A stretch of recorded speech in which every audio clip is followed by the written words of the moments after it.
Bismillahirrahmanirrahim. Assalamualaikum warahmatullahi wabarakatuh. Alhamdulillahirabbil alamin wa bihi nasta'in ala umuri dunya waddin. Wassalatu wassalamu ala asrofil anbiya'i wal mursalin wa ala alihi wa sahbihi ajma'in. Amma ba'du. Berjumpa kembali kita dalam kajian daripada hadis arba'in dari Imam Nawawi. Kali ini kita akan bicarakan hadis yang ke-7 ya. Jadi kita pada kesempatan kali ini akan bicarakan hadis yang ke-7. Hadisnya adalah berbunyi An Abi Ruqayyah Tamim ibni Ausin ad-Dari radhiyallahu anhu anan Nabi sallallahu alaihi wasallam qala. Dari Abu Ruqayyah Tamim bin Aus ad-Dari radhiyallahu anhu, dia berkata bahwasanya Nabi sallallahu alaihi wasallam bersabda, ad-dinun nasihah. Jadi agama itu adalah nasihat. Jadi di dalam agama kita banyak mendapatkan nasihat-nasihat bagaimana dalam menjalani kehidupan di dunia ini agar nanti di akhirat kelak kita akan memperoleh kebahagiaan. Banyak dalam agama ini memberikan petunjuk-petunjuk dalam kehidupan kita sehari-hari, baik dari cara makan, kehidupan kebiasaan kita sehari-hari, tidur dan lain sebagainya. Itu semua diberikan nasihat-nasihat bagaimana kita bermuamalah, berjual beli, kemudian pernikahan dan lain-lainnya. Semuanya itu diberikan petunjuk-petunjuk di mana semua itu supaya manusia itu hidup di dunia menjadi bahagia, menjadi mudah. Maka diberikanlah nasihat-nasihat, petunjuk-petunjuk, dan di akhirat dia akan selamat sehingga dia dapat masuk ke dalam surganya Allah Ta'ala dan dihindarkan dari segala hal-hal yang tidak kita sukai, yaitu dimasukkan dalam api neraka. Jadi dalam agama itu kita perlu saling nasihat menasihati dalam kebenaran dan kesabaran.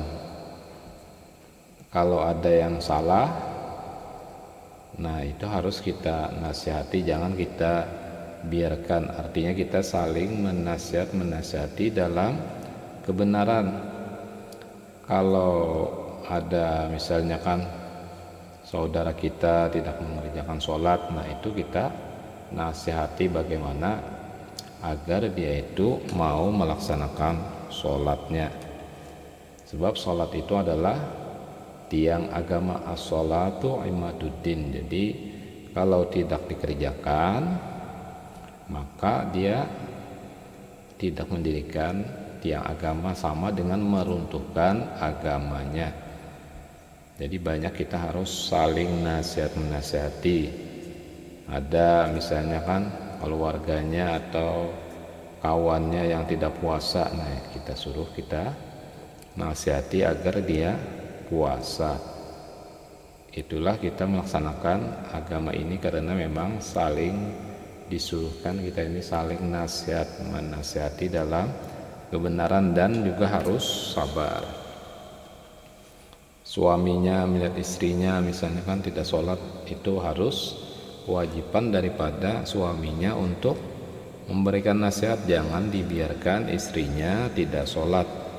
Atau sebaliknya, suaminya yang kada penyembahyang, istrinya yang sholat, nah istrinya lah yang menasihati.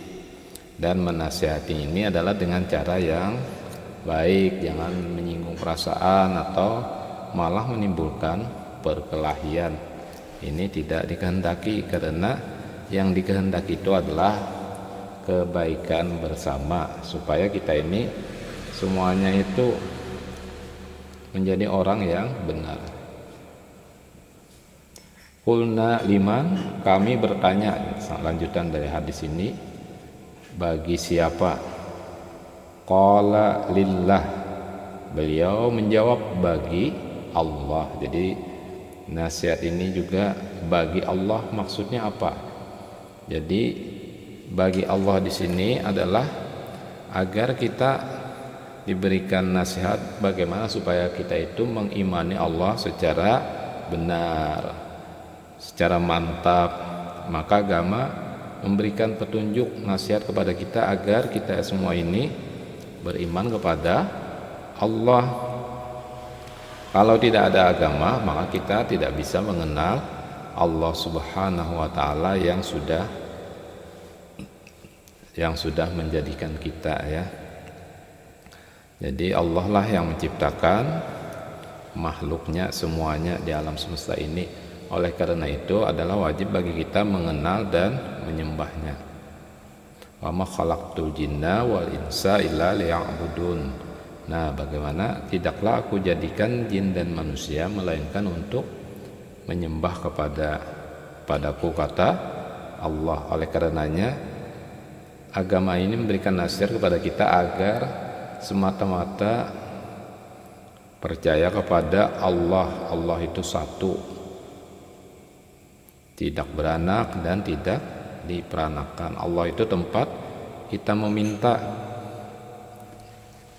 sehingga kita ini disuruh supaya kalau meminta sesuatu itu hanya kepada Allah saja, jangan kepada yang lain-lainnya, karena Allah lah tempat kita meminta. Allah itu satu. Nah, itu kita pelajari, dinasihati kita. Jangan sampai kita ini terpengaruh dengan ajaran-ajaran yang lain. Misalnya Allah itu ada, dikatakan misalnya Tuhan itu ada yang punya anak, misalnya kan, punya bapak atau punya ibu. Nah, agama menasihati kita supaya kita itu mengatakan Allah itu satu, qul huwallahu ahad. Jadi Allah itu satu aja, tidak ada yang lain-lain. Kalau pun Allah itu bisa anak, ada ya kan. Allah itu punya bapak, tidak ada. Allah itu punya ibu, tidak ada. Jadi bagi Allah lah segala ibadah kita tujukan. Allah tempat kita meminta. Jadi kalau ada masalah di hidup ini, kita itu minta kepada siapa? Kepada Allah. Qul huwallahu ahad, Allahus somad. Jadi Allah itu tempat meminta. Ada yang minta misalnya kekayaan, nah minta dengan Allah, berdoa tahajud sepertiga malam, atau misalnya doa-doa yang lain, mau sukses hidupnya. Nah, bisa meminta kepada Allah habis sholat, bisa, atau yang bagus juga sepertiga malam yang akhir. Nah, di mana Allah membukakan tangannya, atau maksudnya menerima, mengijabah doa-doa yang kita panjatkan kepada Allah. Dan kita memintanya itu dengan wasta'inu bis-sabri was-shalah. Jadi kita itu meminta setelah kita sholat, dan kita juga harus sabar. Jadi sabar, kita meminta aja dengan Allah, dan kita lanjutkan dengan sholat, kita meminta kepada Allah. Jadi wasta'inu bis-sabri was-shalah, minta pertolongan kepada Allah dengan sabar dan sholat. Ya, memang ada yang cepat Allah kabulkan, ada yang mungkin ditahan dulu, tapi kita jangan sampai putus asa lalu koler, wah belum dikabulkannya. Nah, semuanya itu tidak sia-sia, sebab kalau kita berdoa ada yang dikabulkan cepat, ada yang lambat, ada pula yang ditahan, dijadikan amal ibadah kita sebagai pahala di surga.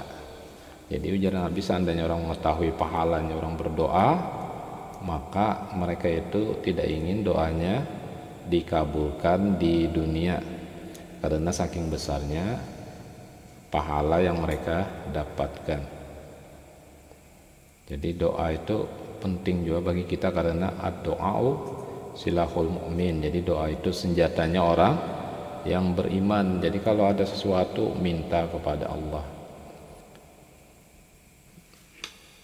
Agama adalah nasihat, di mana tadi bagi Allah kita menguatkan keimanan kita kepada Allah. Kita harus mengetahui sifat-sifat yang wajib bagi Allah, yang mustahil, ya kan, yang jaiz. Nah itu bagaimana kita beriman kepada Allah dengan segala mentaati segala perintahnya dan menjauhi segala larangannya.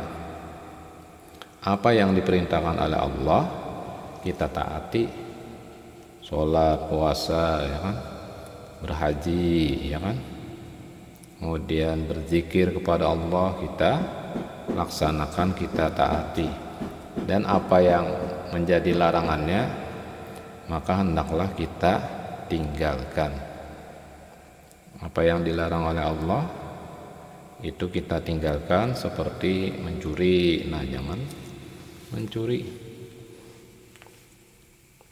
berjudi sama aja tuh, apalagi mencuri, berzina, ya kan, mabuk-mabukan. Nah semua itu adalah hal-hal yang dilarang Allah, dan itu sudah dinasihatkan kepada kita agar hal yang dilarangnya itu hendaklah kita jauhi. Selanjutnya, wali kita bihi wali rasulih, dan untuk kitab-kitabnya dan rasul-rasulnya. Jadi agama ini juga nasihat bagi kitab-kitab Allah dan rasul-rasulnya. Kitab-kitab Allah itu kan adalah sesuatu yang diturunkan, kitab yang diturunkan oleh Allah kepada kita Nabi Muhammad SAW, yaitu Al-Quran. Sebelumnya juga ada memang kitab-kitab yang diturunkan oleh Allah kepada nabi-nabi sebelumnya, ya kan. Misalnya kitab Taurat kepada Nabi Musa, kitab Zabur kepada Nabi Daud, dan Injil kepada Nabi Isa, ya.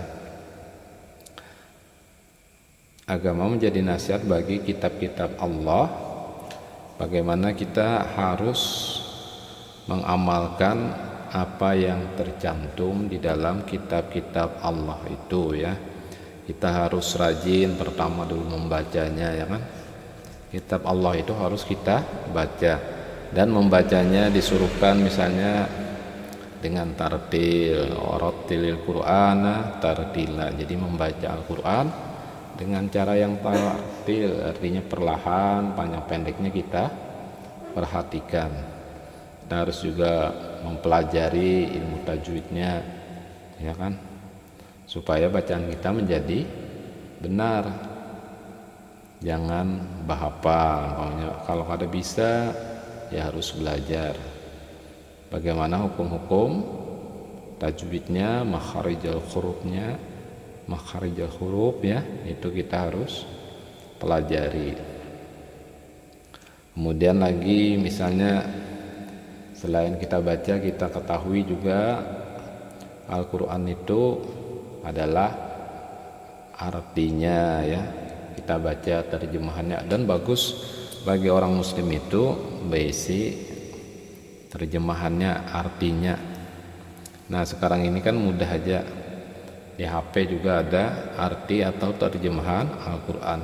Jadi kita selain membaca Al-Qurannya, kita juga membaca artinya, supaya kita tahu apa isi dari Al-Quran tersebut.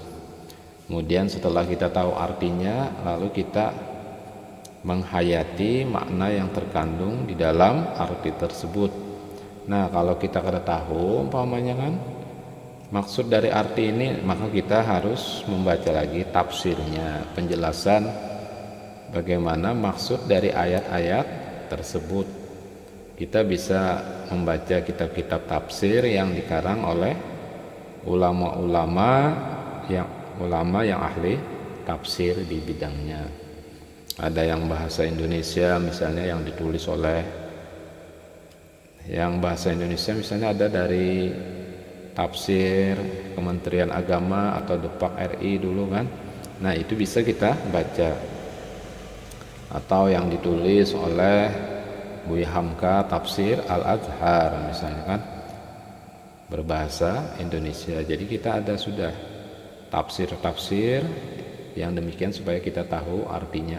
Ada yang disusun oleh Bapak M. Quraisy Shihab misalnya kan dengan tafsir Al-Misbah.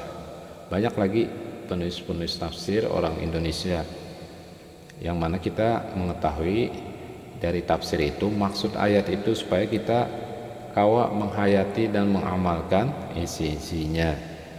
Ada tafsir Jalalain misalnya kan, ada tafsir Ibnu Katsir, Al-Maraghi atau tafsir-tafsir yang lain itu bisa kita pelajari. Nah, dengan kita mempelajari tafsir Al-Quran tersebut, maka kita mengetahui apa maksud dari kitab kita ini, dan kita tahu apa maksudnya perintahnya. Oh, ini perintah sholat, oh ini bagaimana jual beli yang baik misalnya kan, oh ini tentang pernikahan, ini tentang misalnya perzinahan, larangan berzina dan lain sebagainya. Itu semuanya kita pahami ayat-ayat. Oh, ini sejarah-sejarah nabi yang terdahulu. Jadi nasihat kitab itu, kita mempelajari Alkitab itu supaya kita jadikan pedoman bagi kita. Kita tahu isinya, bukan hanya sekedar kita baca aja Quran tuh. Kalau dibaca aja ya bagus aja, pang dapat pahala juga. Tapi bagus lagi kalau kita tahu artinya dan maksudnya, kita baca dengan tafsir. Setelah itu kita amalkan dalam kehidupan kita sehari-hari. Jadi agama ini memberikan nasihat pada kitab, artinya kita harus mempelajari kitab itu, apa-apa saja kewajiban kita terhadap kitab yang Allah turunkan pada Nabi Muhammad untuk kita pelajari sebagai umatnya. Jangan Qurannya kada pernah dibaca-baca, nah apalagi sampai bekulat kada pernah dibaca-baca. Dan utusannya, nasihat bagi utusannya. Jadi kita mengenal nabi-nabi Allah, ya kan, yang 25 yang wajib kita percayai. Apalagi kita sebagai umat Nabi Muhammad, kita mengenal kepada Rasulullah dan apa-apa yang menjadi hal yang dibawa oleh Nabi kita itu hendaklah kita teladani. Ajaran-ajaran beliau, sunnah-sunnah beliau kita usahakan kita laksanakan dalam kehidupan kita sehari-hari, ya kan. Nabi menyuruh ini sunnah-sunnahnya, nah itu kita gawi semampu kita. Walaupun kita ini sadar mungkin tidak semua sunnah Rasulullah itu, apa yang menjadi tuntunannya itu kita dapat laksanakan itu 100%. Tapi kita berusaha semampu kita bagaimana kita melaksanakan sunnah-sunnah itu dalam kehidupan sehari-hari. Jadi nasihat bagi kita juga bagaimana kita dengan kitab-kitabnya dan Rasul-Rasul atau utusannya ini kita mempelajari kitab Allah dan Rasulnya. Serta bagi imam-imam kaum muslimin,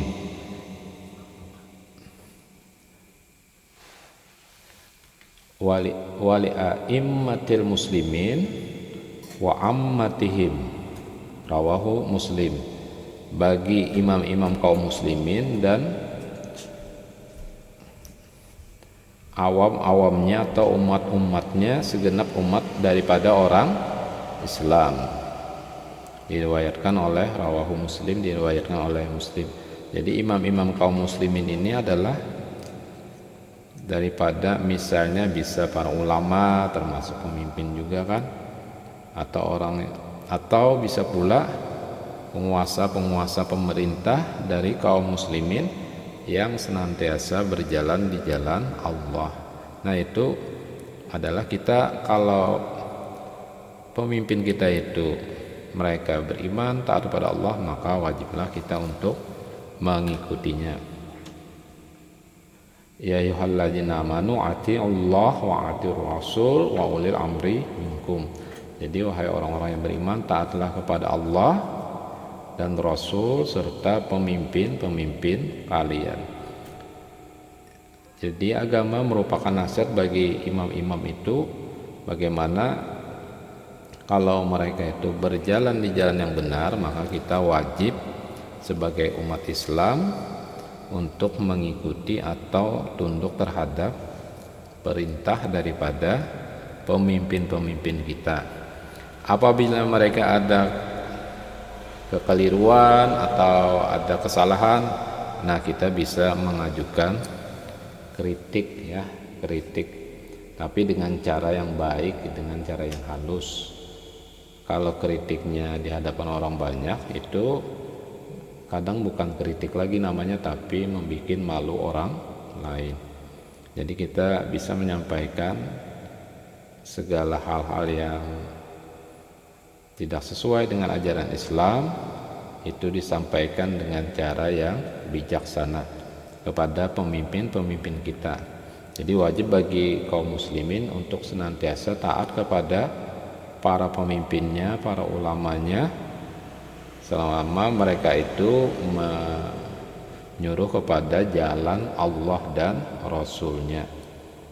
Dan nasihat juga kepada wa ammatihim, dan orang-orangnya, orang-orang awamnya atau umat Islam ini adalah bagaimana kalau mereka itu berada dalam kebenaran, maka wajib kita, artinya kalau mereka itu benar ya kita bisa menerimanya, tapi kalau mereka salah, nah adalah kewajiban kita sebagai umatnya ini untuk memberikan teguran atau mengoreksi apabila ada saudara-saudara kita ini yang melakukan kekeliruan atau kesalahan.